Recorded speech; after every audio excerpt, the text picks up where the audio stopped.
말 그대로 한 사람을 살리기 위한 정성을 다한 작업이었습니다. 결과는 어떻게 됐을까요? 기적 같은 허가였습니다. 그동안 수많은 채무자들이 지방법원이라는 이유로 포기해야만 했던 변제기간 단축이라는 희망이 가능성이 아니라 현실로 다가올 수 있다는 상징적인 결과인 것이죠.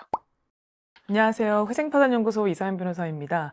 혹시 여러분은 이런 생각 해보신 적 있으신가요? 나는 서울에 살지 않아서 서울에 사는 사람에 비해서 더 불리한 조건에서 회생을 해야 된다면 좀 억울하지 않나? 오늘 소개해드릴 사례는 바로 이런 현실에서 출발하는데요. 저희 사무실로 찾아오신 청년 김 씨가 있었어요. 이분은 불과 28살이었거든요. 사회에 나온 지 얼마 되지도 않아서 힘겹게 일을 하던 중 연이은 재정적 위기랑 생활고로 인해서 결국 개인회생을 고민하게 되었죠. 그런데 김 씨가 살고 있는 지역이 하필 서울, 수원, 부산처럼 회생법원이 있는 지역이 아니었어요.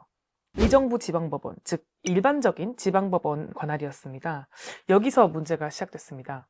왜냐고요? 바로 변제기간 단축이라는 회생법원만의 실무 기준이 적용되지 않기 때문인데요. 개인회생 절차를 시작할 때 우리가 제일 먼저 고민하는 것이 있습니다. 바로 얼마나 오랫동안 돈을 갚아야 될까라는 점입니다. 이건 단순히 기간의 문제가 아니에요. 그 기간이 길면 길수록 직장 생활과 생활을 유지하는 게 더 어려워지기 때문이죠. 현행법에서는 개인회생의 변제기간을 최소 3년에서 최대 5년으로 규정을 하고 있는데요. 이건 채무자 회생 및 파산에 관한 법률 제611조에 명시된 내용입니다. 그런데 최근 몇 년 사이에 회생법원들은 이 법률의 해석을 바탕으로 사회적 약자에 한해서는 3년보다 더 짧은 변제기간도 가능하다라는 실무준칙을 만들어서 운용해왔습니다. 이 실무준칙은 사실상 회생 전문 법원이 채무자들을 조금 더 현실적으로 도와주기 위해 자율적으로 마련한 기준인데요.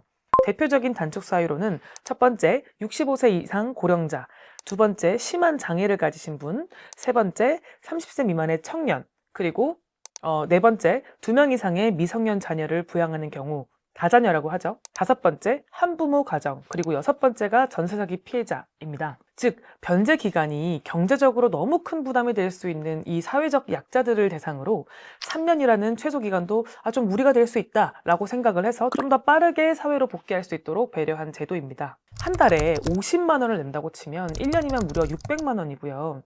한 달에 100만 원을 내는 분이라고 하면 무려 1200만 원의 혜택이 되는 그야말로 1년을 줄여준다는 건 실로 어마어마한 혜택입니다. 그런데 문제는 이 기준이 회생법원에만 있다는 점인데요.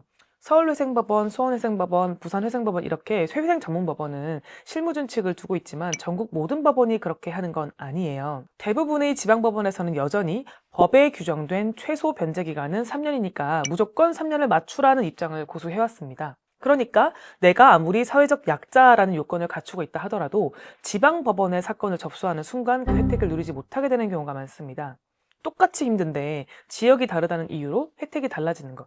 이거는 사실 너무 불합리한 건 맞죠. 얼마 전에도 제가 전라도에 사시는 다자녀 의뢰인을 상담을 했었는데요. 그 지역은 다자녀를 이유로 2년의 기간 단축 혜택을 못 받는다는 걸 알고 새 아이를 두고 서울에 이사라도 가야 되나 진짜 고민을 하실 정도로 정말 문제가 많다고 생각을 해요. 저희는 그래서 한번 시도를 해보기로 했어요. 오늘 소개해드릴 청년 김 씨의 사례가 그 도전이었는데요. 김 씨는 28살의 청년이었고 변제기간 단축 사유인 30세 미만에 해당하는 분이었어요. 하지만 김 씨가 거주하는 곳은 어디라고 했죠? 의정부, 즉 회생법원이 아닌 지방법원 관할이었고 대부분의 법무사 사무실이나 법률사무소에서는 여기서 포기하게 되죠. 왜냐면 지방법원은 그동안 한 번도 이걸 받아준 적이 없기 때문이죠. 그런데 저희는 생각을 했어요. 제도는 없지만 가능성이 아예 없는 건 아니지 않을까? 제대로 설명을 하고 설득을 하면 괜찮지 않을까? 그래서 저희는 김 씨의 사건을 맡고 서울회생법원 실무준칙을 바탕으로 24개월 변제계획안을 제출했어요. 그리고 의정부 지방법원에 정식으로 설명을 드렸죠. 법원은 처음엔 당연히 거절했고요. 의정부 지방법원에서 전화가 와서 법률에서 정한 최소 변제기간이 있는데 그거대로 변제계획안을 수정해라 이런 보정 공고를 내리셨고요. 사실 예상했던 반응이었죠. 하지만 저희는 여기서 물러서지 않았습니다. 오히려 이 시점이 가장 중요하다고 생각했기 때문에 변제기간 단축의 정당성, 그리고 김 씨가 처한 지금 상황, 변제 의지, 사회 복귀 가능성 등 실질적인 내용이 담긴 보정서를 작성해서 법원에 제출을 했고요. 사실 이 보정서를 쓰기 위해서 김 씨의 가족 환경, 재무 상황, 신용 회복 가능성 이런 것들을 하나하나 점검해서 수차례 내부 회의를 거쳤습니다. 말 그대로 한 사람을 살리기 위한 정성을 다한 작업이었습니다. 결과는 어떻게 됐을까요? 기적 같은 허가였습니다. 의정부 지방법원은 고민 끝에 저희 보동서의 내용을 받아들이기로 결정했습니다. 그리고 마침내 3년 미만, 정확히 24개월의 변제 기간으로 회생 개시 결정이 내려졌습니다. 저희가 두 번에 걸쳐서 이제 법원을 설득한 후에 변제 기간이 얼마나 나왔냐면, 이분이 이제 월평균 가용소득, 그러니까 이제 법원에 납부할 그 변제금이 104만 6천 원으로 나왔어요. 그러니까 36개월로 하게 되면 거의 한 3,600만 원 정도가 되고, 만약에 단축돼서 24개월이 된다면 이제 2,500만 원 정도 되는 건데, 이분 같은 경우에는 저희가 이제 2,500만 원 정도 내는 걸로, 그러니까 즉 24개월로 최종 받아들여서 이제 약 1,200만 원 정도를 덜 내게 된 거고, 기간적으로도 2월 정도에 개시가 난 것 같거든요. 그래서 2년만 더 변제를 해서 2026년, 27년도가 되면은 나머지 금액을 면책을 받을 수 있겠죠. 총 변제금이 이제 6,100만 원 정도 됐고요. 그래서 변제율은 40% 정도, 6,100만 원 중에서 2,500만 원을 갚는 걸로 이제 이렇게 나왔습니다.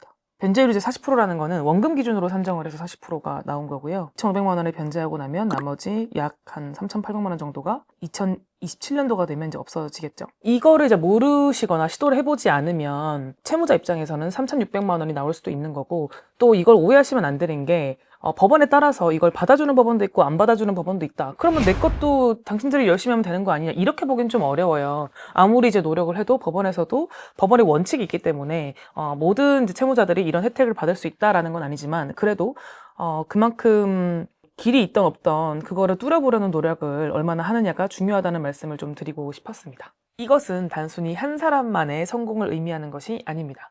그동안 수많은 채무자들이 지방법원이라는 이유로 포기해야만 했던 변제기간 단축이라는 희망이 이제는 단지 가능성이 아니라 현실로 다가올 수 있다는 상징적인 결과인 것이죠. 시청자 여러분, 오늘 제가 소개드린 김씨 사례가 단지 운이 좋아서 또는 특별히 법이 바뀌어서 가능한 일이 아니었습니다. 변호사 사무실과 채무자가 얼마나 진심을 담아서 이 사건에 매달리느냐, 그리고 얼마나 근거와 논리를 가지고 포기하지 않고 설득하느냐의 결과물이라고 생각을 해요. 어떤 제도든지 처음 시도한 사람이 있기 마련이겠죠. 지금 이 영상을 보시는 여러분 중에도 혹시 나는 지역이 다르니까 어쩔 수 없지 라고 생각하시는 분이 있다면 꼭 기억해 주세요. 가능성은 법률에만 있는 것이 아니라 그 법률을 다루는 사람의 태도에 따라 만들어질 수도 있습니다. 회생파산연구소는 매 사건을 그저 업무로 여기지 않아요. 그 사건의 주인공인 의뢰인이 제2의 삶을 시작할 수 있도록 실질적으로 우리가 도울 수 있는 모든 것을 다하겠다는 마음으로 사건을 수행하고 있습니다. 빚에 대한 진짜 해답, 회생파산연구소에서 찾을 수 있도록 오늘도 저희는 묵묵히 자리를 지키고 있겠습니다. 감사합니다.